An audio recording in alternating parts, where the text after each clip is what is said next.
చదువుకోబోతున్నాం. ఎందుకంటే దేవుడు మనతో మాట్లాడుతున్నాడు, దేవుడు మనల్ని బలపరచబోతున్నాడు, ఆయన కృప మెండుగా మనపై చూపబోతున్నాడు. చదువుకుందామా?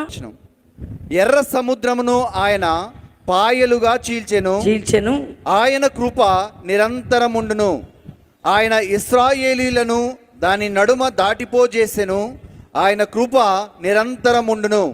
ఫరోను అతని సైన్యమును ఎర్ర సముద్రములో ఆయన ముంచివేసెను, ఆయన కృప నిరంతరముండును.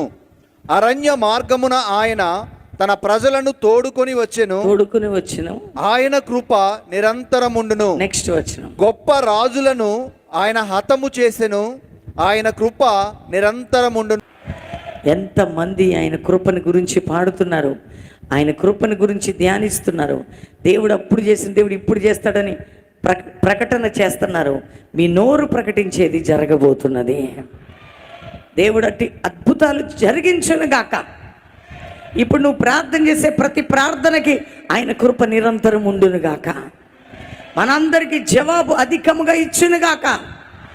మీ బంధకములు తొలగిపోవును గాక, మీ కట్లు ఊడిపోవును గాక, మీ ఇల్లు బాగుపడును గాక, మీ గృహంలో అప్పుల భారం తొలగిపోవును గాక, మీ ఇంట్లో జయము కలుగును గాక, మీ గర్భాలు తెరవబడును గాక, మీ కోర్టు కేసు కొట్టివేయబడును గాక, మీ అబద్ధపు మన కేసులు కొట్టివేయబడును గాక, అన్యాయం మన మీద అక్రమం కొట్టివేయబడును గాక, మన మీద మంత్ర తంత్ర క్షుద్ర శక్తులు పతనమైపోవును గాక, మనల్ని పరిపాలించే రోగాలు బ్రేక్ అయిపోవును గాక.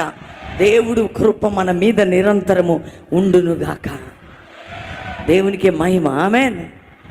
ఎందుకంటే నువ్వు అడుగు వాటికంటే ఊహించే వాటికంటే 12 గంపల ఆశీర్వాదం మనం చూచుదాం గాక. 12 గంపల ఆశీర్వాదం ఎత్తుదాం గాక. సమృద్ధి చూడాలా, ఈ గ్లోరీ చూడాలా, ఈ మహిమ కమ్ముకునుడు గాక.